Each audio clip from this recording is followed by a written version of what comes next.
نحمده ونصلي على رسوله الكريم وعلى آله وأصحابه أجمعين।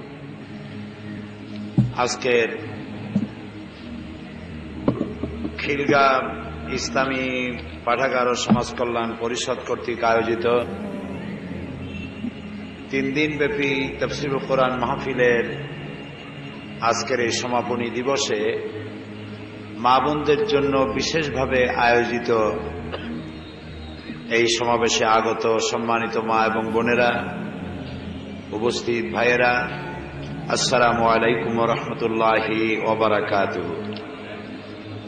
আমরা প্রতি বছরই মহিলাদের জন্য আলাদা প্রোগ্রাম করে থাকি।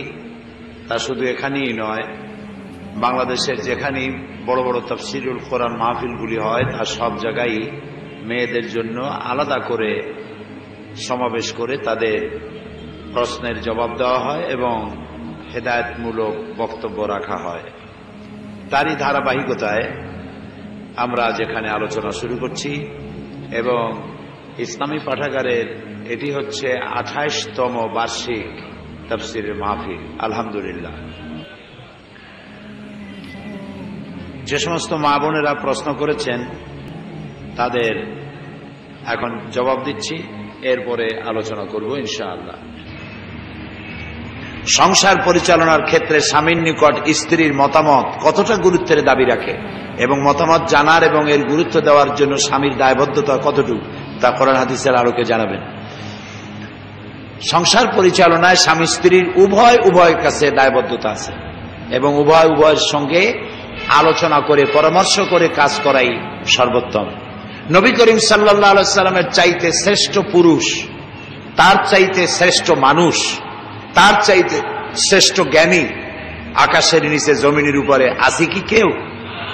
সেই নবী করিম সাল্লাল্লাহু আলাইহি সাল্লামও স্ত্রীদের সঙ্গে পরামর্শ করে সিদ্ধান্ত নিয়েছেন। কোন কোন ক্ষেত্রে স্ত্রীর পরামর্শ তিনি গ্রহণ করেছেন, হাদিসে এর প্রমাণ আছে।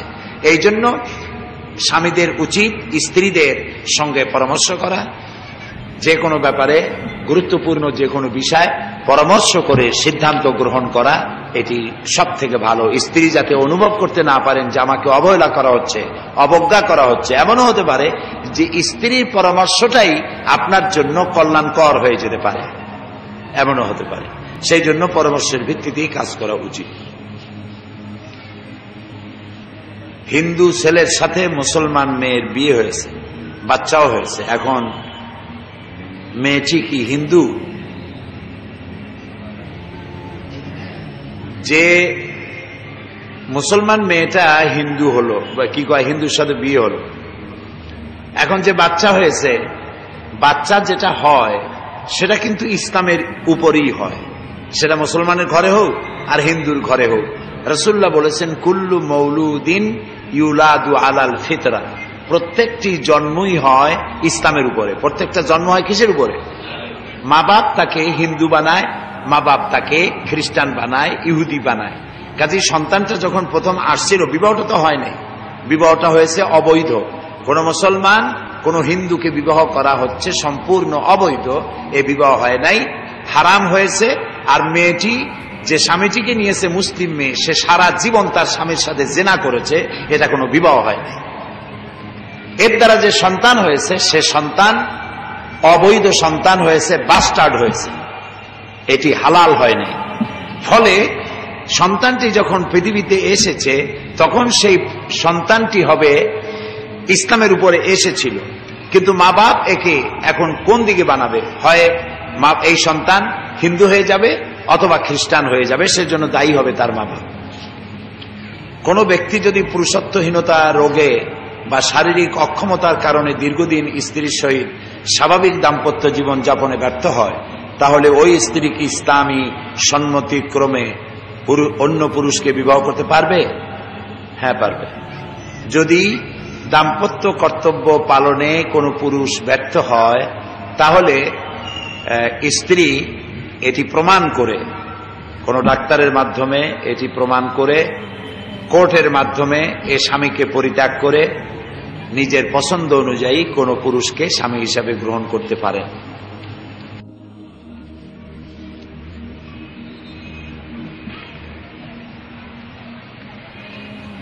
নাসিমন, সুলতানা, চট্টগ্রাম। তার প্রশ্ন হচ্ছে, আমি ইসলামী আন্দোলনে সক্রিয়ভাবে কাজ করতে চাই, তবে বাধা হচ্ছে আমার সংসার। এ পরিস্থিতিতে আমার করণীয় কি? সংসার বাধা না, সংসার তো আপনার সহযোগী হবে, সংসার তো করতেই হবে। আপনি বৈরাগী হতে পারবেন না, বাইরে যে বৈরাগী বা বৈষ্ণবী হওয়ার কোনো সুযোগ নাই ইসলামে। সংসার আপনাকে করতে হবে। আপনার স্বামী, শ্বশুর শাশুড়ি যারা আছে তাদেরকে বুঝায়া ইসলামের পথে আপনি এগিয়ে আসবেন, ইসলামী আন্দোলন আপনি করবেন। ইসলামী আন্দোলন করা পুরুষ এবং নারীর জন্য জরুরি। বর্তমান সময়ের এই দুরবস্থা থেকে বাঁচার জন্য, আল্লাহর রহমত পাওয়ার জন্য ইসলামের আন্দোলন করা ছাড়া দ্বিতীয় কোনো রাস্তা নাই। আরেকজন প্রশ্ন করেছেন, স্বামীর অনুমতি ছাড়া কোরআনের বৈঠকে যাওয়া জায়েজ আছে কিনা? স্বামীর তো সেই সব হুকুম মানতে হবে যেগুলি মানলে আল্লাহ এবং রসুলের সাথে নাফরমানি হয় না। আর যেসব হুকুম মানলে পরে আল্লাহর হুকুমের সাথে নাফরমানি হয় সেগুলি মানা যাবে না। মা বাপি করুক আর স্বামীতেই করুক।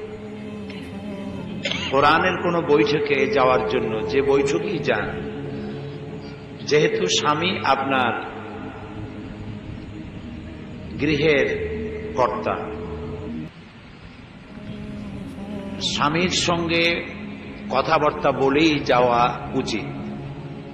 তাকে বলা দরকার, আমি কোরআনের ব্যাখ্যা শোনার জন্য, তাফসীর শোনার জন্য আমি যাচ্ছি এবং মাসে বা সপ্তাহে আমার এই বৈঠকে যেতে হবে, তুমি আমাকে অনুমতি দাও। দুজনে একটি পারস্পরিক সমঝোতা, এটি আলোচনার মাধ্যমে হলে তাহলে এটি সুন্দর হবে, সংসার শান্তির মধ্যে থাকবে। আর না জানিয়ে আপনি কোথায় গেলেন, কোরআন শরীফ শুনতে গেলেন না অন্য কোনো কাজে গেলেন, বাজার করতে গেলেন, এটা স্বামীর কাছে স্পষ্ট থাকে না, ফলে নিজেদের মধ্যে ভুল বুঝাবুঝি সৃষ্টি হতে পারে। এই জন্য সব থেকে ভালো একটা গুড আন্ডারস্ট্যান্ডিং দুজনের মধ্যে থাকা, পারস্পরিক সহযোগিতা। আর যদি স্বামী অনুমতি না দেয় কোরআনের বৈঠকে যেতে, তাহলে তাকে বুঝায় আসতে হবে। দ্বিতীয় প্রশ্ন তিনি করেছেন, মহিলাদের রাজনীতি করা জায়েজ আছে কিনা? মহিলারা এই সমাজ থেকে বিচ্ছিন্ন কোন প্রজাতির লোক নয়, তারা এই সমাজের অংশ, এই পৃথিবীর একটি বিরাট অংশ। আল্লাহ তাআলা পৃথিবীতে মানুষ সৃষ্টি করেছেন এবং তাকে দুই ভাগে ভাগ করেছেন, পুরুষ এবং নারী। পুরুষের যেমন অধিকার আছে রাজনীতি করার, মহিলাদেরও অনুরূপভাবে রাজনীতি করার অধিকার আছে। তবে পুরুষ যেভাবে করতে পারে, মহিলাদের সেসব ক্ষেত্রে কিছু বিধিনিষেধ আছে। সেই বিধিনিষেধগুলি তাদেরকে মেনে চলা উচিত। যেমন মহিলাদের পর্দার প্রয়োজন আছে। মহিলাদের যদি মিছিল করতে হয়, রাজনীতির কারণে সমাবেশ করতে হয়, তাহলে তা পর্দা সহকারী করা উচিত। এমনটি নয় যেমন আমরা টেলিভিশনে ইদানিং দেখছি যে হরতালের দিনে এক শ্রেণীর মহিলারা, তারা যুবতী মহিলারা রিক্সা উল্টায় দিচ্ছে, বাসে পাথর মারতেছে, আগুন দিচ্ছে, রিক্সার ড্রাইভার গাড়ি থেকে নামায়া, আরোহী নামায়া গালের উপরে থাপ্পড় মারছে। এদেরকে কি মেয়ে লোক বলা চলে? এগুলি খুবই দুঃখজনক। এদের যদি কোনো অভিভাবক থাকে, তাহলে আমি জানি না তাদের অভিভাবক আছে কিনা, যদি থাকে তাহলে এসব মেয়েদেরকে নিয়ন্ত্রণ করা উচিত। এটি বাংলাদেশের মর্যাদা সারা বিশ্বের বুকে ক্ষুণ্ণ করেছে।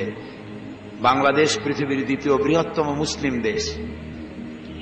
এদেশের যখন টিভিতে কোনো দৃশ্যায়ন করা হয়, তখন সে ছবি শুধু বাংলাদেশের মধ্যেই সীমাবদ্ধ থাকে না, সেটি গোটা বিশ্বে ছড়িয়ে পড়ে এবং এই দেশের মর্যাদা ক্ষুণ্ণ হয়।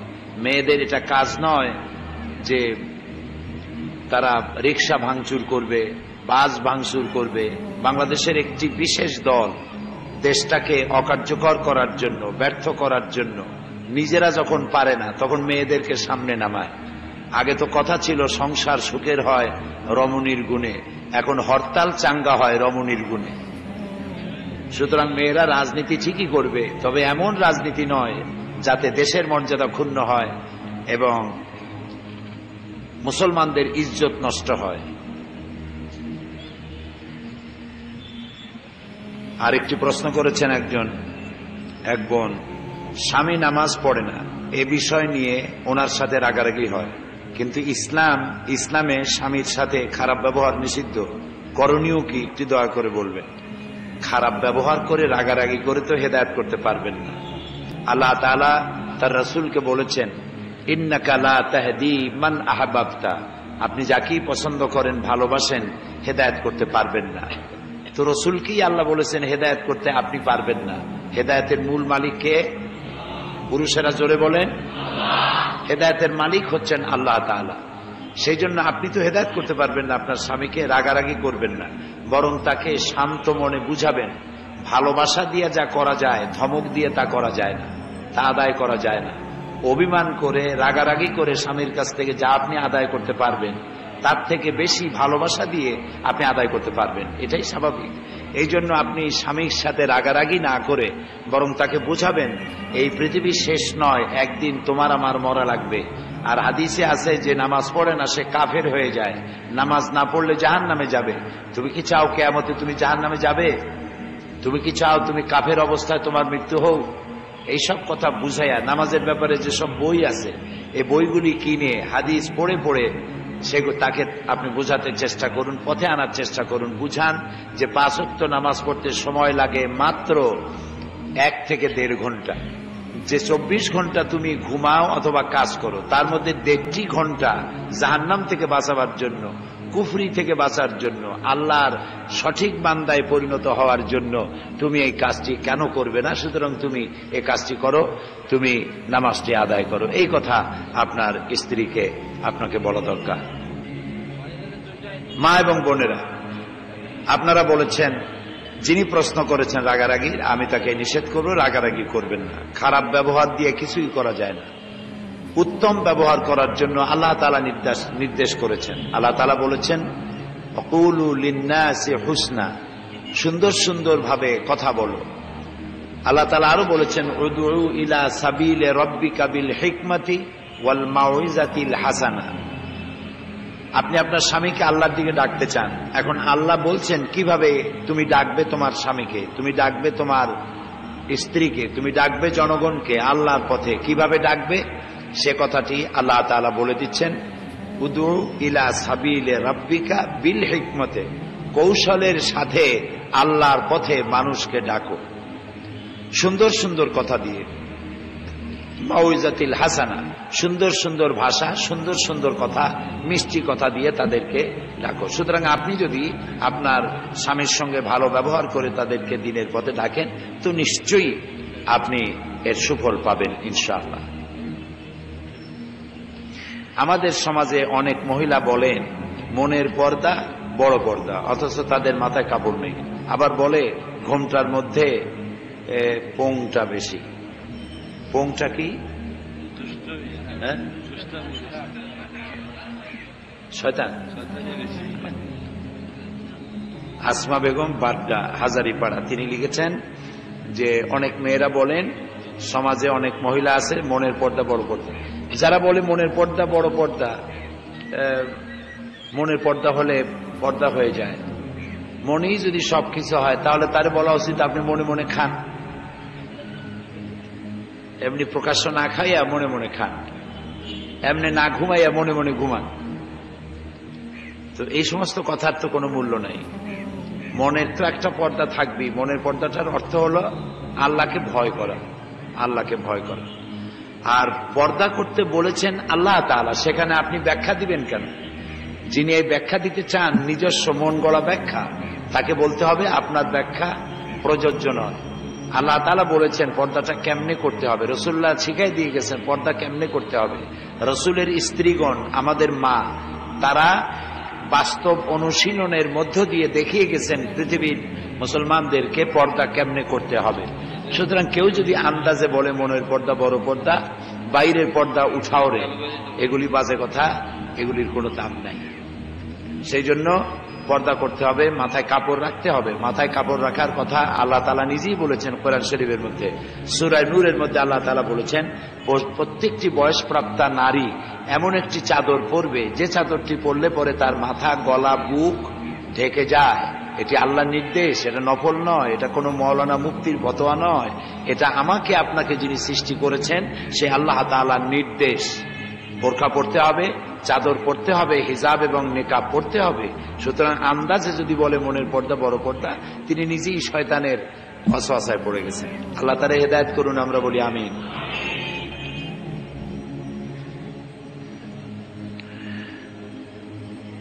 আর এক বোন প্রশ্ন করেছেন মায়ের পায়ের নিচে সন্তানের বেহেশত, কিন্তু বিয়ে হওয়ার পর কিভাবে 100% মায়ের খেদমত করা যায়?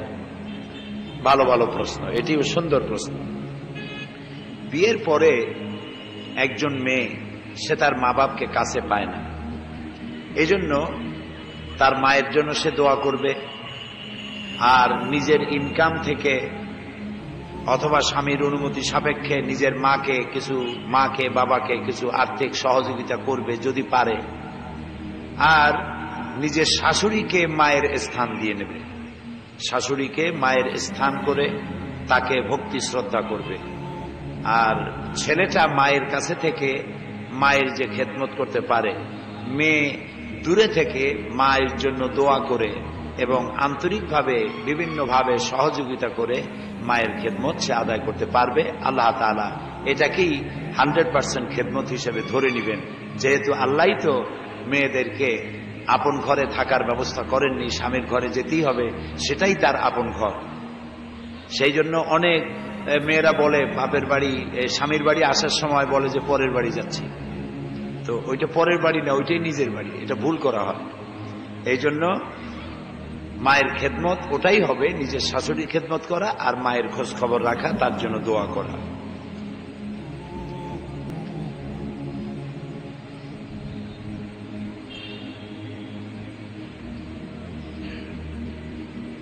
প্রশ্ন হয়েছে পিতামাতা অসুস্থ থাকার কারণে তাদের নামাজ কাজা হয়, তারা সুস্থ না হয়ে কাজা নামাজ আদায় না করে মারা যায়, তাহলে তাদের কাজা নামাজ যদি তাদের সন্তানেরা পড়ে তাহলে তারা কিতা পাবে?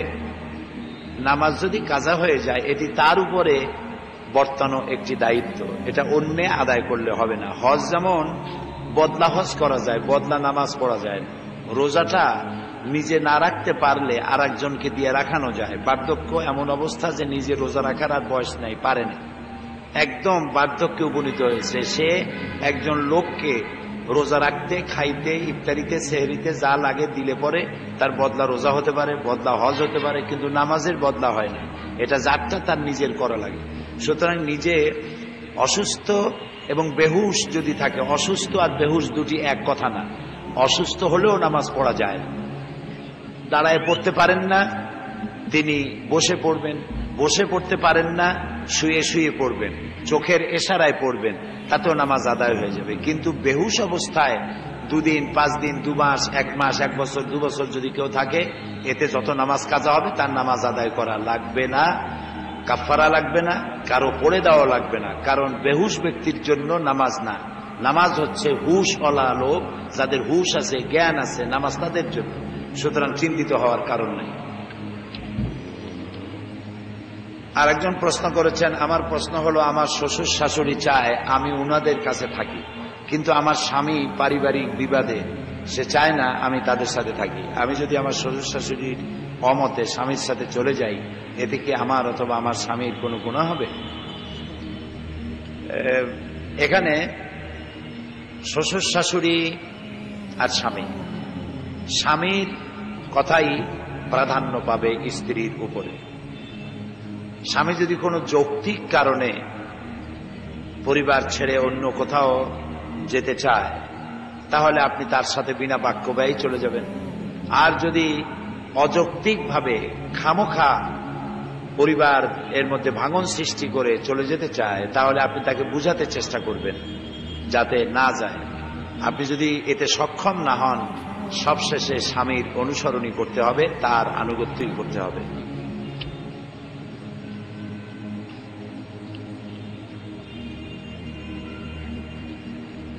আর এক প্রশ্ন করেছেন, একজন পুরুষের জন্য বেহেশতে 70 জন হুর আছে, ওই অনুযায়ী একজন মহিলার জন্য কি আছে?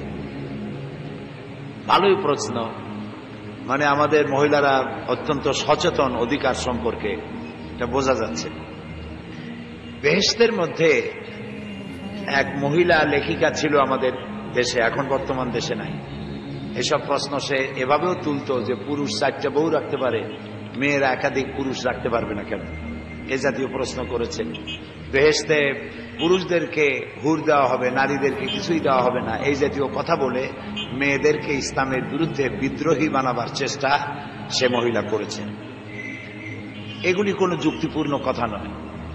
জান্নাতের ভিতরে আল্লাহ তাআলা পুরুষদের যেমন বিপরীত লিঙ্গের সাথী দিবেন, নারীরা যারা জান্নাতি হবেন তারাও তাদের বিপরীত লিঙ্গের সাথী তারাও পাবেন। হয় তারা নিজের স্বামীকে পাবেন, স্বামী যদি জান্নাতি হয় স্বামীকে পাবেন, অথবা যদি স্বামী জান্নাতি না হয় তাহলে ওই মেয়ে লোকটি একজন পুরুষ সঙ্গী আল্লাহ তাকে করে দিবেন। সুতরাং মেয়ে লোকদের জান্নাতের মধ্যে তারা অধিকার হারা হবে না। মহিলাদের জন্য জান্নাতে যা যা প্রয়োজন পুরুষ যেমন পাবে, মহিলাদেরকেও তার থেকে বঞ্চিত করা হবে না।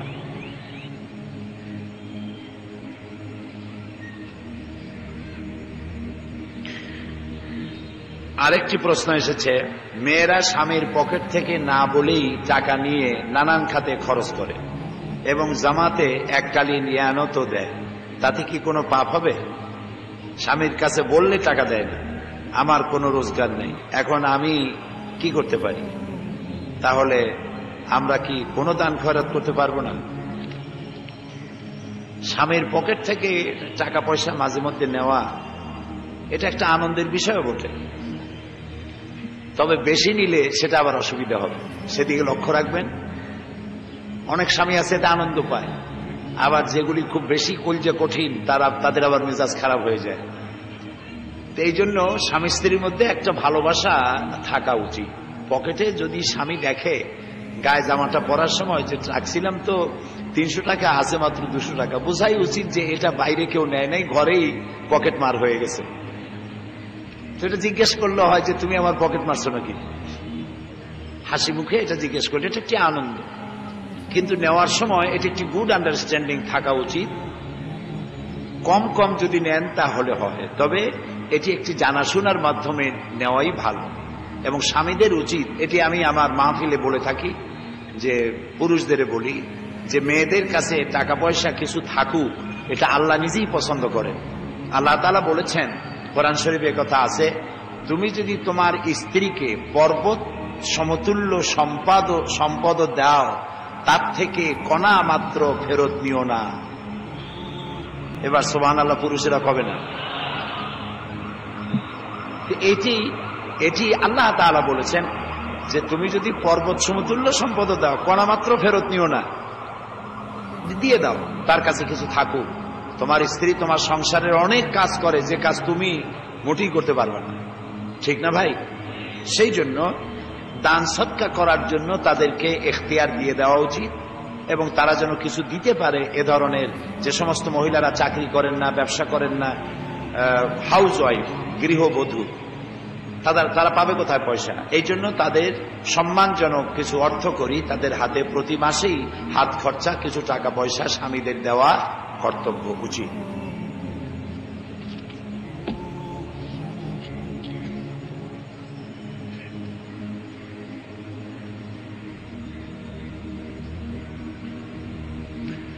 হোসনে আরা হেনা আলিম, প্রথম বর্ষ, তামিরুল মিল্লাত মাদ্রাসা, প্রশ্ন করেছে, রাস্তা যেতে গিয়ে দেখতে পাই যে বিভিন্ন ধরনের মেয়েরা বিভিন্ন রঙের বিভিন্ন ডিজাইনের বোরকা ও স্কার্ট পরে চলাফেরা করছে, এতে কি তাদের পর্দার খেলাপ হচ্ছে না? এমনি ভাবে তাদের প্রতি পরপুরুষের কুনজর পড়ছে না? বোরখা, স্কার্ফ, হিজাব, নেকাব এগুলি হলো পরপুরুষের কুদৃষ্টি থেকে নিজেকে ঢেকে রাখা, আকর্ষণীয় করে নিজেকে তুলে না ধরা, এই জন্য বোরখা পরা। এখন বোরকাটাই যদি আকর্ষণীয় হয়ে যায় তাহলে তো আরো সমস্যা হবে। এই জন্য আপনার বোরকা পরা কেন? যাতে করে অন্যর দৃষ্টিটা সরাসরি না পড়ে, কেউ যাতে ইচ্ছে করে বারবার না তাকায়, সেই জন্যই বোরকাটা পরা। বোরকা পরলে মর্যাদা বাড়ে। বোরকা পরলে কি হয়? মর্যাদা বাড়ে। এই জন্য বোরকাটা এই জন্য পরবেন যাতে আপনার মর্যাদাটা বেড়ে যায়, লোকেরা কোনো খারাপ চোখে না তাকায়, কোনো কমেন্ট না করে, কোনো খারাপ মন্তব্য না করে। সেখানে যদি স্কার্টটা, বোরকাটা অত্যন্ত ডিজাইন করা, খুবই সুন্দর করা, অনেক এমব্রয়ডারি করা, এগুলি যদি হয় তাহলে ওগুলির দিকে একবার চোখ পড়ে আবারও চোখ পড়তে চাইবে মানুষের চক্ষু খুব সুন্দর জিনিস, নান্দনিক জিনিসকে দেখতে পিয়াসী মানুষের চোখ। এই জন্য ফুলের দিকে মানুষ বেশি তাকায়, ময়লার দিকে তাকায় কম, ঠিক না? এটি মানুষের ফিতরা, এটা মানুষের নেচার, এটা মানুষের প্রকৃতি। সুন্দর জিনিসের প্রতি আকৃষ্ট হওয়া মানুষের ফিতরা। এই জন্য আকৃষ্ট না হতে পারে, সেই জন্য এটা সাদামাটা হওয়া উচিত, অত জমকালো চাকচিক্যপূর্ণ না হওয়া উচিত।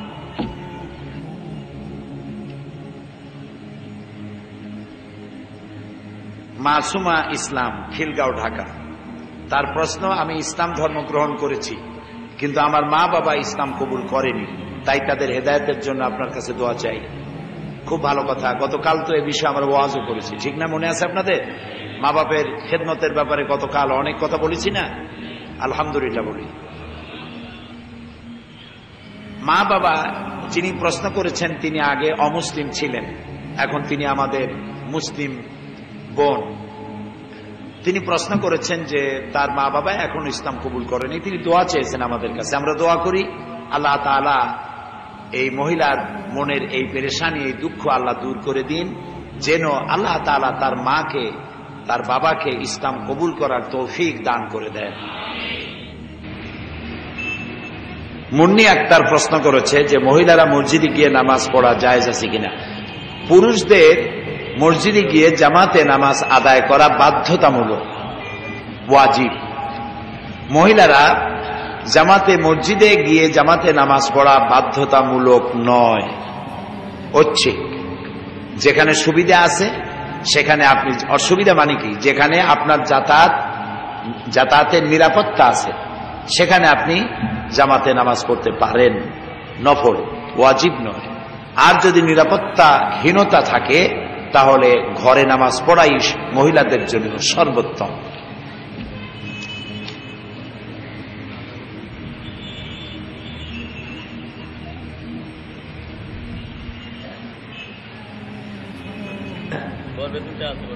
গর্ভে বাচ্চা দুইটা আছে এখন, রোগী ডায়াবেটিসের।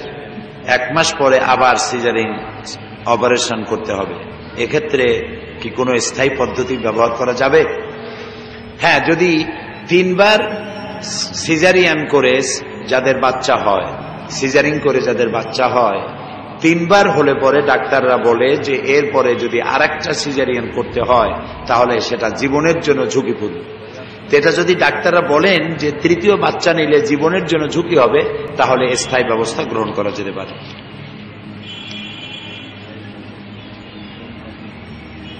কেউ বলে সেন্ট দেওয়া হারাম, কেউ বলে মাকরু, কেউ বলে জায়েজ। আসলে কোনটা সঠিক? সবগুলি সঠিক, সবগুলি সঠিক। তার মানে হলো সেন্ট, এটি হচ্ছে যদি অ্যালকোহল যুক্ত হয় তাহলে তো কোনো অবস্থাতেই জায়েজ হবে না।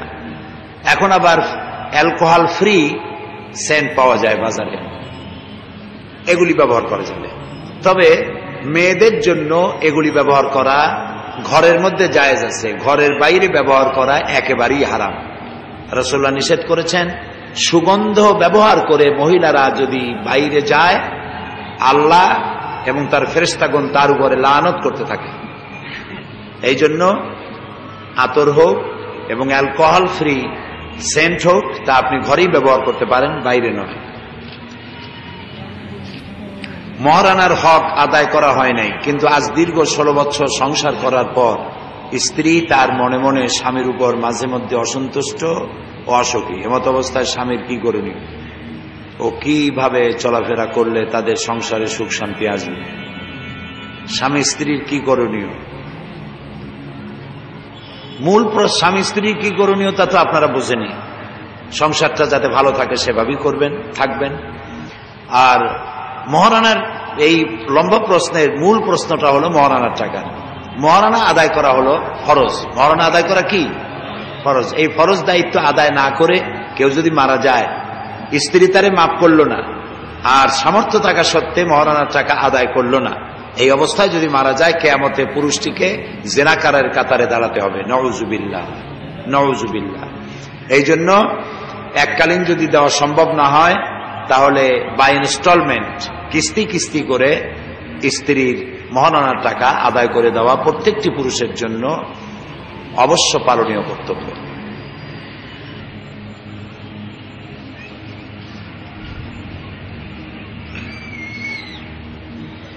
মহিলাদের কবরস্থান জিয়ারত করা জায়েজ আছে কিনা? মহিলাদের কবরস্থানে যাওয়া রাসূলুল্লাহ নিষেধ করেছেন, লানত করেছেন।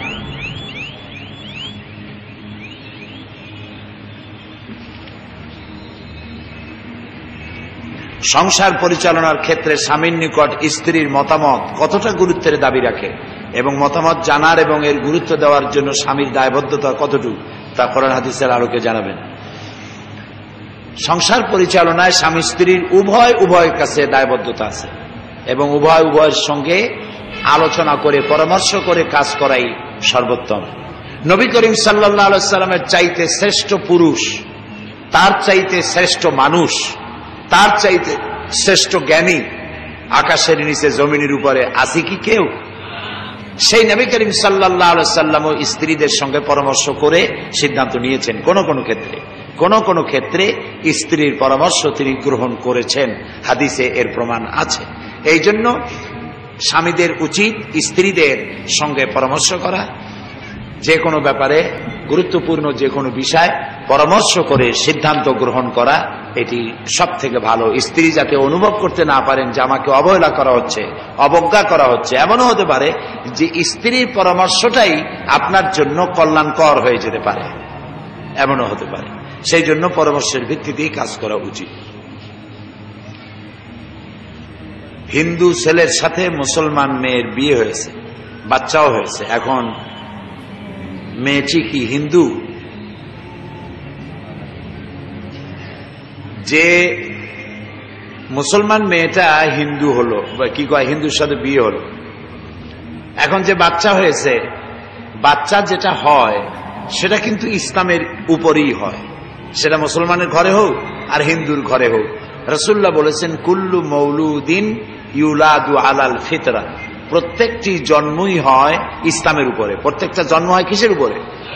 মা বাপ তাকে হিন্দু বানায়, মা বাপ তাকে খ্রিস্টান বানায়, ইহুদি বানায়। কাজেই সন্তানটা যখন প্রথম আসছিল, বিবাহটা তো হয় নাই, বিবাহটা হয়েছে অবৈধ। কোন মুসলমান কোন হিন্দুকে বিবাহ করা হচ্ছে সম্পূর্ণ অবৈধ, এ বিবাহ হয় নাই, হারাম হয়েছে। আর মেয়েটি যে স্বামীটিকে নিয়েছে মুসলিম মেয়ে, সে সারা জীবন তার স্বামীর সাথে জেনা করেছে, এটা কোনো বিবাহ হয় নাই। এর দ্বারা যে সন্তান হয়েছে, সে সন্তান অবৈধ সন্তান হয়েছে, বাস্টার্ড হয়েছে, এটি হালাল হয় নাই। ফলে সন্তানটি যখন পৃথিবীতে এসেছে, তখন সেই সন্তানটি হবে ইসলামের উপরে এসেছিল, কিন্তু মা বাপ একে এখন কোন দিকে বানাবে? হয় এই সন্তান হিন্দু হয়ে যাবে অথবা খ্রিস্টান হয়ে যাবে, সেজন্য দায়ী হবে তার মা বাপ। কোন ব্যক্তি যদি পুরুষত্বহীনতা রোগে বা শারীরিক অক্ষমতার কারণে দীর্ঘদিন স্ত্রীর সহিত স্বাভাবিক দাম্পত্য জীবন যাপনে ব্যর্থ হয়, তাহলে ওই স্ত্রী কি ইসলামী সম্মতিক্রমে অন্য পুরুষকে বিবাহ করতে পারবে? হ্যাঁ, পারবে।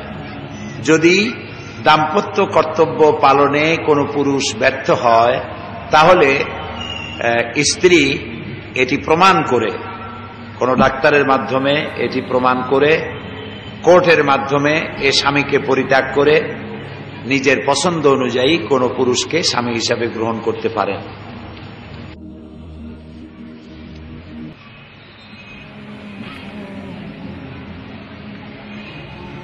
নাসিমন সুলতানা, চট্টগ্রাম, তার প্রশ্ন হচ্ছে, আমি ইসলামী আন্দোলনে সক্রিয়ভাবে কাজ করতে চাই, তবে বাধা হচ্ছে আমার সংসার, এ পরিস্থিতিতে আমার করণীয় কি?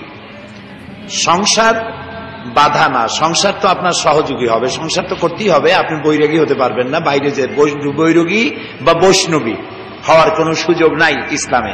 সংসার আপনাকে করতে হবে। আপনার স্ত্রী, আপনার স্বামী, শ্বশুর শাশুড়ি যারা আছে তাদেরকে বুঝায়া ইসলামের পথে আপনি এগিয়ে আসবেন, ইসলামী আন্দোলন আপনি করবেন। ইসলামী আন্দোলন করা পুরুষ এবং নারীর জন্য জরুরি। বর্তমান সময়ের এই দুরবস্থা থেকে বাঁচার জন্য, আল্লাহর রহমত পাওয়ার জন্য ইসলামের আন্দোলন করা ছাড়া দ্বিতীয় কোনো রাস্তা নাই।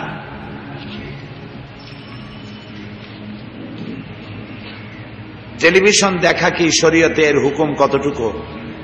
টিভি কিনবো কিনা? টেলিভিশন কোনো খারাপ জিনিস না। এই বোতলটা আমার সামনে যেটা আছে, এটা কি কোনো খারাপ জিনিস? এর মধ্যে আপনি পানি নিয়ে খান, দুধ নিয়ে খান, মধু নিয়ে খান, কোনো সমস্যা নেই, ঠিক না? কিন্তু এইটার মধ্যে যদি মদ থাকে তাহলে দোষ কার? বোতলের দোষ কার? যে ব্যক্তি এই বোতলকে মদের কাজে ব্যবহার করলো তারই দোষ। টেলিভিশন নিশ্চয়ই কোনো খারাপ জিনিস নয়, এটি বিজ্ঞানের একটি চরম, একটি সুন্দরতম আবিষ্কার, ঠিক না? কাজে এই জিনিসটিকে ভালোভাবে ব্যবহার করার দায়িত্ব হচ্ছে সরকারের। ইন্ডিয়ার পচা পচা চ্যানেল বাংলাদেশের জন্য বন্যা পানির মতো বাংলাদেশে এসে ঢুকতেছে, ঠিক না? কিন্তু বাংলাদেশে যে সমস্ত প্রাইভেট টিভি চ্যানেল যেগুলি আছে, এর মধ্যে ভালো ভালো অনুষ্ঠানও আছে, আছে না? বিটিভি এবং অন্যান্য প্রাইভেট চ্যানেল যেগুলি আছে, ভালো জিনিস আছে কিনা? কোন আছে? এই সব ভালো জিনিসগুলি ইন্ডিয়ায় প্রবেশের কোনো সুযোগ নাই। তারা ব্যারিকেড দিয়ে রেখেছে, তাদেরটা ঢুকাবে, আমাদেরটা যাইতে দেবে না। তাদের সব পচা টিভি চ্যানেলের পচা দৃশ্য সমানে ঢুকতেছে রাত দিন, যাতে আমার দেশের উঠতি বয়সের ইয়াং জেনারেশন, যুবক যুবতীর চরিত্র ধ্বংস হয়ে যাচ্ছে। এত খারাপ দৃশ্য কোন জাতি তার জাতিকে ধ্বংস করার জন্য এত পচা দৃশ্য দেখাতে পারে, চিন্তা করলেও ঘৃণায় মাথা নিচু হয়ে যায়। আমাদের দেশে অতটা খারাপ এখনো হতে পারে নাই। আল্লাহ আমার দেশকে রক্ষা করুন, আমরা বলি আমিন। প্রশ্ন ছিল টেলিভিশনের ব্যাপারে। টেলিভিশন খরিদ করা কোনো অন্যায় নয়, তবে টেলিভিশন নিয়ন্ত্রণ করা হলো সব থেকে বড় দায়িত্ব। আপনি যদি আপনার পরিবারের টিভিকে নিয়ন্ত্রিত পদ্ধতিতে দেখাতে সক্ষম হন তাহলে আপনি কিনবেন, আর যদি আপনি তা না পারেন তাহলে নিয়ন্ত্রণ করতে না পারলে না কেনাই ভালো। কারণ এর মধ্যে শুনতে পাই এত সব দৃশ্য দেখায় যাতে করে চরিত্র ধ্বংস হওয়ার সম্ভাবনাই সর্বাধিক।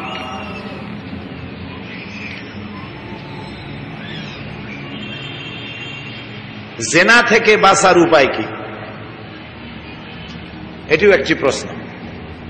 আল্লাহ তাআলা কোরআন শরীফে বলেছেন, ওয়ালা তাকরাবুজ জিনা ইন্নাহু কানা ফাহিশাতান ওয়া সাআ সাবিলা। আল্লাহ তাআলা বলেছেন, জেনা করা তো দূরের কথা, জেনার নিকটবর্তীও হয় না। এটা মারাত্মক অশ্লীল পাপ, জঘন্য পাপ জেনা করা। এখানে লক্ষণীয়, আল্লাহ কিন্তু বললেন না যে জেনা করো না, আল্লাহ সেটা বলেন না। আল্লাহ কি বলেছেন? জেনার নিকটবর্তীও হয়ও না। এত খারাপ কাজ, ওটা করা তো দূরের কথা, ওর কাছেও যেও না। তার এখন জেনার কাছে যেতে গেলে কিছু কিছু পথ আছে, সেই পথগুলিকে পরিহার করার জন্যই আল্লাহ তাআলা বলছেন। সে পথগুলি কি? সে পথগুলি হচ্ছে নারীর সৌন্দর্য প্রদর্শনী, নারীর সৌন্দর্য এক্সিবিশন করা জায়েজ নাই, হারাম। এই যে সৌন্দর্য প্রতিযোগিতা হয়, লাক্স সাবানের, হাবিজাবির সৌন্দর্য প্রতিযোগিতা, নারীর সৌন্দর্য আল্লাহ দিয়েছেন। নারীকে সৌন্দর্য কে দিয়েছেন? এরকম আসতে বলেন কেন, জানেন না আপনারা? পুরুষকে কে দিয়েছেন? সৌন্দর্য দিয়েছেন আল্লাহ। নারীর সৌন্দর্য প্রদর্শনী করার জন্য আল্লাহ দেন নাই। এই সৌন্দর্য প্রতিযোগিতা করতে গিয়ে নারীর শরীরের যে সমস্ত অঙ্গ প্রত্যঙ্গ মাপজোক করা হয়, যে সমস্ত প্রশ্ন করা হয়, তা কেবল লম্পট পুরুষের পক্ষেই সম্ভব, তা শুধু শয়তানের পক্ষেই সম্ভব, কোন রুচিসম্মত ইমানদার মুসলমানের পক্ষে সম্ভব নয়। জিনার নিকটবর্তী করার জন্য এটি একটি পথ, যে নারীর সৌন্দর্য প্রদর্শনী।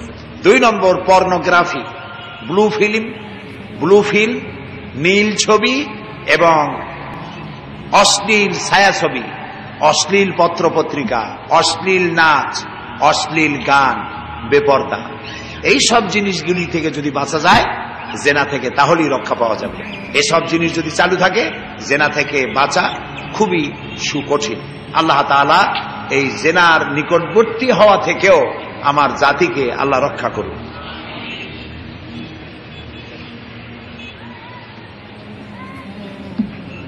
মাহরাম পুরুষ ব্যতীত যে মহিলার মাহরাম পুরুষ নাই, হজে যাওয়া তার জন্য জায়েজ কিনা? মাহরাম পুরুষ ছাড়া হজে যাওয়া যাবে না। হজে যেতে হলে একজন মাহরাম পুরুষ লাগবে।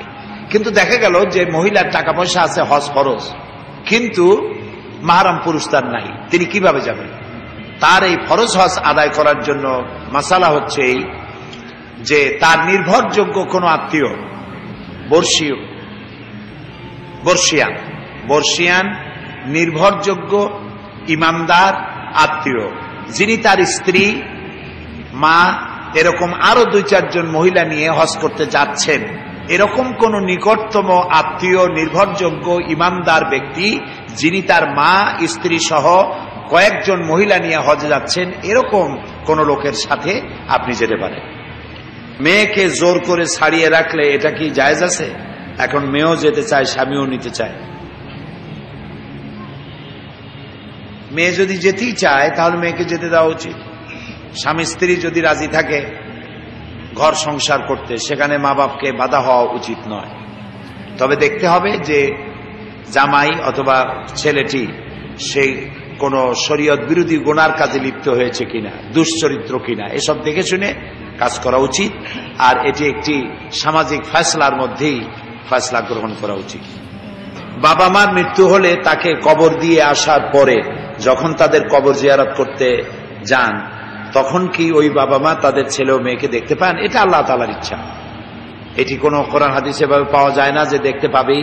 এটি আল্লাহ তাআলার ইচ্ছা। যদি আল্লাহ তাআলা দেখাতে চান দেখাতে পারেন, আর আল্লাহর ইচ্ছা না হলে দেখাবেন না।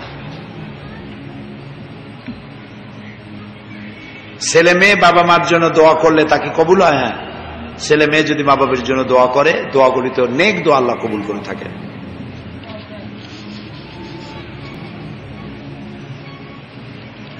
আরেকজন প্রশ্ন করেছেন, আমি মহিলা জামাতের একজন কর্মী, কিন্তু আমার স্বামী এবং তার পক্ষের সবাই ঘোর বিরোধী। আমার স্বামীকে অনেক চেষ্টা করলাম তাফসিরে আনার জন্য, কিন্তু সে আসলো না। তারা অন্য জায়গার এক পীরের ভক্ত। আমি কাজ করি অনেক কষ্টে। আমার প্রশ্ন হচ্ছে কিভাবে তাফসিরে নিয়ে আসা যায়? আপনি আপনার স্বামীকে বুঝাবেন যে কোরআন শরীফ হলো আমাদের জীবন ব্যবস্থা। কোরআন আমরা বুঝি না, তাফসিরে গেলে বাংলা ভাষায় কোরআন শরীফকে বুঝানো হয়। তো সেখানে গিয়ে যদি কোরআন শরীফ বোঝা যায় তাতে ক্ষতিটা কি? এই জন্য তাকে আপনি বলতে পারেন, হাজার হাজার লাখ লাখ লোক কোরআন শরীফ শুনতে যায়, চলো তুমিও চলো, শোনো, তারপরে দেখো সেখানে কি আলোচনা হয়, ভালো লাগবে, তুমি আমল করবে। তোমাকে তো ঘাড়ে ধরে কেউ হেদায়েত করতে চাইবে না। বুঝাইয়া আনার জন্য চেষ্টা করবেন। আল্লাহ তাআলা তৌফিক দান করুন। আমার মনে হয় যে অনেক প্রশ্নের জবাব আমরা দিয়ে ফেলেছি। আরো শত শত প্রশ্ন আমাদের হাতে আছে। সবগুলি প্রশ্নের জবাব দিতে পারলাম না বলে দুঃখ প্রকাশ করছি। যাদের প্রশ্নের জবাব দিতে পারলাম না তাদের জন্য আগামীতে এই প্রশ্নগুলির জবাব দেওয়ার আশা রইল। আর যারা প্রশ্ন করেছেন সবাইকে আন্তরিকভাবে আমরা ধন্যবাদ জানাচ্ছি। আসুন এখন আমরা মা বোনদের বিষয়ে কিছু আলোচনা করি, যে আলোচনাগুলি আমাদের সকলের জন্য কাজে লাগবে। একটু দরুদ শরীফ পড়েন। সাল্লাল্লাহু আলা মুহাম্মাদ সাল্লাল্লাহু আলাইহি। সম্মানিত মা এবং বোনেরা, আপনাদেরকে আবারও বলছি আসসালামু আলাইকুম ওয়া রাহমাতুল্লাহি ওয়া বারাকাতুহু। আল্লাহ তাআলার শুকর যে খিলগাঁও ইসলামী পাঠাগারের বদৌলতে প্রতি বছর এখানে মা বোনেরা কিছু কথা শুনতে পান। কোরআনের কথা আমরা যত শুনতে পাই ততই আমাদের ঈমান আল্লাহ তাআলা বর্ধিত করে দিবেন। আমরা বলি আমিন। আল্লাহ তাআলা কোরআন শরীফে আমাদের সৃষ্টির উদ্দেশ্য সম্পর্কে বলছেন। ইয়া আইয়ুহান নাসু উবুদু রাব্বাকুমুল্লাযী খালাকাকুম ওয়াল্লাযীনা মিন ক্বাবলিকুম লাআল্লাকুম তাত্তাকুন। হে মানব সকল, আল্লাহ তাআলা বলছেন, উবুদু রাব্বাকুম, তোমরা তোমার রবের ইবাদত করো, দাসত্ব করো, গোলামি করো, আনুগত্য করো। ওই রবে যিনি তোমাদেরকে সৃষ্টি করেছেন এবং তোমাদের পূর্বপুরুষদেরও যিনি সৃষ্টি করেছেন, তার ইবাদত করো, তার গোলামি করো। সম্মানিত মা এবং বোনেরা, পৃথিবীতে মানুষকে আল্লাহ তাআলা সৃষ্টি করেছেন, দুই ভাগে বিভক্ত করেছেন, পুরুষ আর নারী। পুরুষ আর নারী, দুই ভাগ। তো মেয়েদের আল্লাহ তাআলা যথেষ্ট সুযোগ সুবিধা দিয়েছেন, পুরুষের চাইতেও বেশি সুযোগ সুবিধা আল্লাহ দিয়েছেন। তাদের আজান দেওয়া লাগে না, একামত দেওয়া লাগে না, জামাতে নামাজ পড়া লাগে না, কত সুযোগ আল্লাহ তাদেরকে দান করে দিয়েছেন। তাদের ক্ষেত্র ভিন্ন করেছেন, অধিকার দিয়েছেন, নারীর অধিকার আল্লাহ তাআলা প্রতিষ্ঠিত করেছেন এবং নবী করিম সাল্লাল্লাহু আলাইহি ওয়াসাল্লাম নারীদেরকে সম্মান দিয়েছেন। ইসলাম নারীকে যা দিয়েছে পৃথিবীতে কেউ তা দিতে পারে না। সুবহানাল্লাহ বলেন। নারীকে এত মর্যাদা দিয়েছে ইসলাম যে একটি কন্যা সন্তান হলে পরে সেই ঘরে আল্লাহর রহমতের ফেরেশতা আসে এবং দোয়া করতে থাকে, কিন্তু পুত্র সন্তান হলে পরে তার জন্য দোয়া করা হয়, ফেরেশতা আসে, এমন কথা নাই। মা বোনেরা, মা বোনদের বেহেশতে যাওয়া পুরুষের চাইতে আল্লাহ সহজ করছে না কঠিন করছে? প্রথম দিন থেকেই আল্লাহ সহজ করেছে। প্রথম দিন মানে যেদিন আল্লাহ আমাদের আদি পিতা হযরত আদম এবং আমাদের মা হযরতে হাওয়া আলাইহাস সালাম, এই দুইজনকে যখন পৃথিবীতে পাঠালেন, তখন থেকেই মেয়েদের কাজ সহজ করছেন, পুরুষের কাজ কঠিন করেছেন। কিরকম? হযরত আদম আলাইহিস সালামকে আল্লাহ তাআলা বেহেশত থেকে পৃথিবীতে কোথায় পাঠাইছিলেন? সিলেটে, শ্রীলঙ্কায়, সিংহ, ওইখানে তারে নামাই দিলেন। আর হযরত হাওয়াকে কোথায় দিলেন? জেদ্দায়। দুইজন যাবে কোথায়? আরাফাতে। কোন জায়গায় যাবে? দুইজন যাবে আরাফাতে। আদম আলাইহিস সালামকে হাজার হাজার মাইল দূরে ভালানো হলো, তুমি পুরুষ আদম, তুমি পুরুষ, তোমাকে তোমার টার্গেটে, গন্তব্যে, লাস্ট ডেস্টিনেশনে যাওয়ার জন্য পাহাড়, নদী, সাগর, মরুভূমি, চড়াই উতরাই পথ পাড়ি দিয়ে তারপরে জাবালে রহমতে চলে যাও। আর তুমি নারী হাওয়া, তুমি এত কষ্ট করতে পারবা না। সেই জন্য আল্লাহ জেদ্দা নামাই দিল। ওইখান থেকে আরাফাতের ময়দান খুব বেশির বেশি 70-80 কিলোমিটার হবে। এর মধ্যে তার পথ আল্লাহ করে দিলেন, দুজনে গিয়ে সেখানে মিলিত হলেন। সুবহানাল্লাহ। প্রথম দিন থেকেই আল্লাহ তাআলা নারীদের কাজ কম, কষ্ট কম আল্লাহ তাআলা তাদের করে দিয়েছেন। পুরুষ এবং নারী দুজনই মানুষ, দুজনে কি মানুষ, এবং এই দুজনের গঠন, শারীরিক গঠন, প্রকৃতির ভেতরে বিরাট তারতম্য আল্লাহ করে দিয়েছেন, ঠিক না? পুরুষের শরীর কষ্ট সহিষ্ণু শরীর, ধৈর্য, কষ্ট এবং মনও সেইভাবে কঠোর, শক্ত। আর নারীর দেহ আর মন সবটাই আল্লাহ কোমল করেছেন, তাদের কাজের দায়িত্ব কম দিয়েছেন। সমান অধিকার নারীর, এটা ঠিক, কিন্তু সকল ক্ষেত্রে না, সকল ক্ষেত্রে না। সমান অধিকারের নামে নারীরা মসজিদের ইমামতি করতে পারবে না, এটা সমান অধিকার নয়। সব জায়গায় যদি সমান অধিকার করতে পাইতে চায়, তাহলে তো পুরুষরা দাবি করতে পারে যে সব জায়গায় যদি আপনারা সমান অধিকার চান, তাহলে তাল গাছের তাল আমরাই খালি পারবো কেন, আপনারাও গাছে উঠে পারেন, ঠিক না ভাই? সমান অধিকারের একটা সীমা আছে। আল্লাহ তাআলা সমান অধিকারের সীমানা নিজে ঠিক করে দিয়েছেন। সুবহানাল্লাহ। অধিকার সমান, কিন্তু সকল ক্ষেত্রে না। তার শারীরিক গঠন প্রকৃতির কারণেই আল্লাহ তাদের উপরে এহসান করেছেন। আলহামদুলিল্লাহ, আলহামদুলিল্লাহ বলেন। এবং মন তাদের অত্যন্ত নরম, আর ধৈর্য আল্লাহ নারীদের যা দিয়েছেন চিন্তাই করা যাবে না, কত ধৈর্য আল্লাহ তাদের দিয়েছেন পেটের। আর পুরুষের যা মেজাজ, ধরেন বাচ্চা পেটে ধারণ করার ব্যবস্থা আল্লাহ নারীকে না দিয়া পুরুষে যদি দিতেন, পুরুষের যা মেজাজ, ডেলিভারির সাথে সাথে ঠ্যাং ধরে মারতো আসার, পেটের মধ্যে বসে এত নড়াচড়া করছিলি কেন? মা কত কষ্ট করে, আহারে আহারে কত কষ্ট করে মা, সুবহানাল্লাহ বলে, কত কষ্ট করে। সারা দিন মা সকলের জন্য রান্না করে, মেহমানরে খাওয়ায়, স্বামীরে খাওয়ায়, সবাইরে খাওয়াইয়া তারপরে সামান্য কিছু খাবার থাকে ওইটা মা সকলের শেষে খায়। যখন খেতে বসছে সন্তান কোলের মধ্যে পায়খানা করে দিয়েছে। হয় না এরকম? হাজারো হয়, লাখো বার হয়। পুরুষের যা মেজাজ, পুরুষের কোলে এরকম ভাত খাওয়ার সময় পায়খানা করলে তো গলা টিপে মারিয়ে ফেলাই দিত। আর মা সুবহানাল্লাহ, মা রাগ করে না, ওখান থেকে উঠে যায়, নিজের কাপড় সাফ করে, বাচ্চাকে কাপড় সাফ করে, এরপরে বাচ্চার কান্না মুখে হাসি শতবার চুমা দিয়া বাচ্চার মুখে হাসি ফুটাইয়া তারপরে আবার এসে খাইতে বসে। সুবহানাল্লাহ সুবহানাল্লাহ, কত ধৈর্য আল্লাহ তাআলা দান করেছেন। এই জন্য আল্লাহ তাআলা, মা বোনেরা, আপনাদের মর্যাদা অনেক বাড়িয়ে দিয়েছেন, আপনাদের সম্মান পুরুষের চাইতে অনেকাংশে বেশি। আমি একথা বহুবার বলেছি, পুরুষের পায়ের তলায় জুতার স্যান্ডেল, আপনারা মায়ের জাতি, আপনাদের পায়ের তলে আল্লাহর জান্নাত। সুবহানাল্লাহ, সন্তানের জান্নাত কোথায়? মায়ের পায়ের তলে। রাসূলুল্লাহ জিহাদের জন্য সৈন্য রিক্রুট করতেছেন, সাহাবীদেরকে উজ্জীবিত করছেন, জিহাদ করো, শহীদ হও, আল্লাহ জান্নাত দিয়ে দিবেন। একজন যুবক, তিনি জিহাদের জন্য চলে এসেছেন। রাসূলুল্লাহ বললেন, তুমি তো জিহাদের জন্য আসছো, তোমার কি মা আছে? বলে আছে। আসার সময় তোমার মা কি করতেছিল? তো বললো যে আমার মা কাঁদতেছিলেন।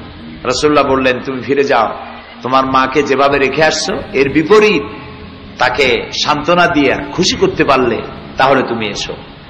তাহলে রাসূলুল্লাহ আরো বলেছেন, মায়ের খেদমত যদি কেউ করে, যুদ্ধ করে শহীদ হলে যে সওয়াব পাওয়া যায়, মায়ের খেদমতকারী, মা বাপের সন্তুষ্ট অর্জনকারী সন্তান সেই সওয়াব লাভ করবে।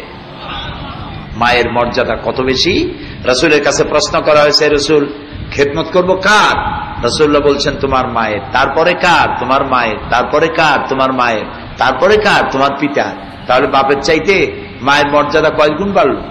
সবাই বলেন 3 গুণ। মা বোনেরা, আপনাদের সম্মান আল্লাহ বৃদ্ধি করে দিয়েছে। সুবহানাল্লাহ। একটা নারী যখন গর্ভবতী হয়, সন্তান যখন তার পেটে আসে, সন্তান পেটে আসার কারণে মা তার মুখের রুচি বদলে যায়। পেটে ক্ষুধা আছে কিন্তু খেতে মন চায় না, মুখে খাবার ভালো লাগে না, এই জন্য ক্ষুধার্ত থেকেই যায়। আল্লাহ রাসূল বলেছেন, মায়ের পেটে যখন সন্তান আসে আর যে সে খেতে পারে না, সেজন্য যতদিন খেতে না পারার এই অবস্থা চলতে থাকে ততদিন পর্যন্ত রোজা রাখলে যে সওয়াব হতো, আল্লাহ গর্ভবতী মায়ের আমলনামায় সেই সওয়াব লিখে দেন। সন্তান পেটে থাকার কারণে মা ঘুমাতে পারে না, সন্তান পেটের ভিতরে হাঁটু দিয়া গুতা দেয়, মাথা দিয়া গুতা দেয়, পা দিয়া লাথি মারে, মা ঘুমাইতে পারে না, কষ্ট হয়। রাতে যত রাত গর্ভে থাকাকালীন সন্তান নড়াচড়ার কারণে মা ঘুমাতে পারে না, অতদিন পর্যন্ত রাত জেগে জেগে, সারা রাত জেগে জেগে ইবাদত করলে যে সওয়াব হতো, মায়ের আমলনামায় সেই সওয়াব আল্লাহ তাআলা লিখে দেন। ডেলিভারির সময় মায়ের যে কষ্ট হয়, পৃথিবীতে ভুক্তভোগী নারী ছাড়া ডেলিভারির যন্ত্রণা পৃথিবীতে কেউ বুঝবে না, বক্তৃতা করে বোঝানোর বিষয় নয়, এত কষ্ট হয়। রাসূলুল্লাহ বলেছেন, জিহাদের ময়দানে জিহাদ করলে একজন গাজীর যে সওয়াব হয়, মায়ের আমলনামায় ডেলিভারির অবস্থায় সেই সওয়াব আল্লাহ তাআলা দিয়ে দেন। সুবহানাল্লাহ। আল্লাহ তাআলা নারীদের এই সুযোগ করে দিয়েছেন। মারা একদিন এই পৃথিবী থেকে আমাদেরকে বিদায় হতে হবে, চলে যেতে হবে। সেই জন্য যাওয়ার আগে জীবনটা তৈরি করতে হবে ইসলামের উপরে, দ্বীনের উপরে, ঈমানের উপরে। আপনাদেরকে বলা হয়েছে পর্দা করার জন্য, কারণ নারীকে আল্লাহ সৌন্দর্য দিয়েছেন, রূপ দিয়েছেন, যৌবন দিয়েছেন, সেটা শুধু স্বামীর জন্য। আবার অনেকের স্বামী আছে, স্বামীগুলো বেকায়দা, বউ ইসলামের কাজ করুকটা পছন্দ করে না, নামাজ পড়ুকটা পছন্দ করে না, ওয়াজ মাহফিলে যাইতে দেবে না, সিনেমায় যাবে, বাধা নাই। মা বোনেরা, স্বামী স্ত্রীর মিল মহব্বতের মতো এত বড় শান্তি পৃথিবীতে আর নাই। স্বামী স্ত্রীর মিল মহব্বত যদি থাকে তাহলে সংসার হবে বেহেশতের মতো। আর সংসারে আপনার বাড়িতে ফ্রিজ আছে, এসি আছে, আপনার খাদ্য আছে, খাবার আছে, ব্যাংক ব্যালেন্স আছে, সব আছে, স্বামী স্ত্রীর মধ্যে মহব্বত নাই, এটা জাহান্নাম। এ বাড়িটা কি? জাহান্নাম। আর ঘরের মধ্যে কিচ্ছু নাই, ফ্রিজও নাই, এসিও নাই, টিভিও নাই, ওক্তমতো ভাতও খাইতে পারি না, কিন্তু স্বামী স্ত্রীর মধ্যে মহব্বত আছে, এই বাড়িটা জান্নাতের টুকরা। হযরত আয়েশা রাদিয়াল্লাহু তাআলা আনহা বলেছেন, আমাদের ঘরের মধ্যে দৌলত ছিল না, রাসূলুল্লাহর ঘরে কোনো দৌলত ছিল না, সম্পদ ছিল না, কিন্তু মহব্বত দিয়ে ঘরটা ভরা ছিল। হযরত আয়েশা বলতেন, আমি গ্লাসে পানি পান করে রেখে দিলে আমি গ্লাসের যেখানে মুখ লাগাইতাম রাসূলুল্লাহ সেখানে মুখ লাগাইয়া পানি পান করতেন। আমি গোশত টুকরা, হাড্ডি টুকরা কামড়াইয়া রেখে দিলে রাসূলুল্লাহ সেইখানে চাবাইয়া কামড়াইয়া খাইতেন। সুবহানাল্লাহ। এই যে মহব্বত, এই মহব্বত আসবে যদি আপনার সংসারটা ইসলামী সংসারে পরিণত হয়ে যায়। আলহামদুলিল্লাহ করা। শান্তি তো সেখানে, আল্লাহর আনুগত্য যেখানে, আল্লাহ এবং রাসূলের আনুগত্য যেখানে করবেন, শান্তি সেখানেই পাবেন। আলহামদুলিল্লাহ। কাজে আপনাদের সব থেকে ভালো হবে এই যে ইসলামকে জানা। না জানলেই আপনি ইসলাম সম্পর্কে যে যা বলে সেইটা শুনে আন্দাজে একটা ধারণা নেবেন। এই জন্য স্পষ্ট ধারণা নিবেন। সন্তানদেরকে ভালো বানাবেন। আপনার ছেলেকে যদি ভালো বানাতে চান, কে না চায় তার ছেলেটা ভালো হোক? আমরা কি চাই না? বলেন, আমরা চাই না? আমরা সবাই চাই আমার ছেলেটা ভালো হোক। ভালো মানে কি? নামাজি হোক, দিনদার হোক, চরিত্রবান হোক, শিক্ষিত হোক। এবং আমরা প্রত্যেকে চাই আমাদের মেয়েটা ভালো হোক, পর্দায় থাকুক, চরিত্র তার ভালো থাকুক। এটা আমরা চাই কিনা বলেন? তো সেটা পাবেন কি করে? চাই বললেই তো পাওয়া যাবে না, সেজন্য কিছু কাজ করতে হবে, ঠিক না ভাই? আপনি ছেলেকে বানাতে চান ইঞ্জিনিয়ার, কিন্তু তাকে ভর্তি করেছেন আপনি আইন কলেজে, ল কলেজে ভর্তি করেছেন, কিন্তু চান আপনার ছেলে কি হবে? কিয়ামত পর্যন্ত হবে? হবে না। ছেলেকে ব্যারিস্টার বানাতে চান, পড়তে দিয়েছেন ফোরকানিয়া মাদ্রাসায়, হবে কোনোদিন? কাজে আমি যা চাই সেইভাবে গড়ার জন্য সেই জায়গায় তাকে দিতে হবে। আমরা যদি আমাদের ছেলেদেরকে ভালো বানাতে চাই, মা বোনেরা, তাহলে ছেলেগুলোকে ইসলামী ছাত্র শিবিরে দিয়ে দিবেন। ইসলামী ছাত্র শিবির আল্লাহর এক নিয়ামত। আলহামদুলিল্লাহ বলেন। আপনি যা পারেন নাই, ছাত্র শিবিরটা পারবে। সেটা কি? আপনি আপনার ছেলেকে নামাজি বানাতে পারেন নাই, ছাত্র শিবিরে যদি দিয়ে দেন, ওদের দেখবেন বই আছে, নোট বই, সে বইতে প্রত্যেক মাসে তাকে লিখতে হয় যে কয় ওয়াক্ত নামাজ সে জামাতে পড়েছে, সব মাসে কয়দিন সে কোরআন শরীফ বুঝে পড়েছে, কয়টা ছেলেকে নামাজের দাওয়াত দিয়েছে, কয় পাতা ইসলামের বই পড়েছে, কয়টা হাদিস পড়েছে বুঝে, এগুলি তাকে লিখে তার দায়িত্বশীলকে রিপোর্ট পেশ করতে হয়। আলহামদুলিল্লাহ বলেন। তা আপনি যা পারেন নাই, শিবিরের ছেলে আপনার ছেলেকে নামাজি বানাবে, দিনদার বানাবে, পরহেজগার বানাবে। আলহামদুলিল্লাহ বলেন। তা আমরা তো এটাই চাই যে ছেলে আমার নামাজি হোক, দিনদার হোক, লেখাপড়া ভালো করুক, পরীক্ষায় ভালো পাশ করুক এবং ভালো একটা চাকরি পাক। আর আপনার মেয়েটা যদি ভালো বানাতে চান, ইসলামী ছাত্রী সংস্থা আছে, ইসলামী ছাত্রী সংস্থায় দিবেন। এরা আপনার মেয়েকে বোরখা পরাবে, নামাজ শিখাবে, দিন শিখাবে, ঈমান শিখাবে। এই জন্য ছেলে মেয়েদেরকে ভালো বানাবার জন্য এই পরিবেশে তৈরি করার জন্য চেষ্টা করুন। আল্লাহুম্মা আমিন। মা বোনেরা মোনাজাত করছি, সবাই দোয়া করুন। রব্বানা যালামনা আনফুসানা ওয়া ইল্লাম তাগফির লানা ওয়া তারহামনা লানাকুনান্না মিনাল খাসিরিন। আয় আল্লাহ তাআলা, আমরা সারা জীবন যত গুনাহ করেছি, আমাদের জীবনের গুনাহ খাতাকে মাফ করে দাও রব্বুল আলামিন। আমাদের মা বাপ যারা দুনিয়া থেকে বিদায় হয়ে গেছে, কবরগুলিকে জান্নাতের টুকরা বানায় দাও। রব্বির হামহুমা কামা রব্বায়ানি সগীরা। সবাই পড়েন, রব্বির হামহুমা কামা রব্বায়ানি সগীরা। আয় আল্লাহ তাআলা, মা বোনেরা যারা এসেছেন, গুনাহ খাতা মাফ করে দাও। মা বোনদের এমন জীবন যাপনের তৌফিক দাও যাতে করে হযরতে খাদিজা, হযরত আয়েশার সঙ্গে কিয়ামতে হাসর নসিব হয়ে যায়। আয় আল্লাহ তাআলা, যাদের সন্তান নাই, নিঃসন্তানীকে সন্তান দিয়ে দাও। স্বামী স্ত্রীর ভিতরে যাদের মিল মহব্বত নাই, মিল মহব্বত পয়দা করে দাও। আল্লাহ তাআলা, আমাদের প্রিয় জন্মভূমি বাংলাদেশকে বোমা আতঙ্ক থেকে, গ্রেনেড হামলা থেকে দেশটাকে তুমি রক্ষা করো। যেসব শয়তানেরা, যেসব পশুরা বোমা মারা আর গ্রেনেড হামলা করার কাজগুলি করে, আল্লাহ তাআলা তুমি তাদের হেদায়েত করে দাও। যদি ওদের কপালে হেদায়েত না থাকে, গজব দিয়ে লানত দিয়া ওদের হাত থেকে আল্লাহ তুমি বাংলাদেশ বাঁচাইয়া দাও। রব্বুল আলামিন ইসলামী পাঠাগারকে তোমার দরবারে কবুল করে নাও। আল্লাহ তাআলা আজকের মাহফিলকে তোমার আপন কুদরতে তুমি সফল করে দিও। কোরআনের কথা দিয়ে সকলকে হেদায়েত নসিব করে দিও। রব্বানা তাকাব্বাল মিন্না ইন্নাকা আনতাস সামিউল আলিম ওয়া তুব আলাইনা ইন্নাকা আনতাত তাওয়াবুর রহিম। সুবহান রাব্বিকা রাব্বিল ইজ্জাতি আম্মা ইয়াসিফুন ওয়া সালামুন আলাল মুরসালিন ওয়ালহামদুলিল্লাহি রাব্বিল আলামিন। ওয়াজআল আখিরা কালামিনা ইনদাল মাউত লা ইলাহা ইল্লাল্লাহু মুহাম্মাদুর রাসূলুল্লাহ। আসসালামু আলাইকুম ওয়া রাহমাতুল্লাহ।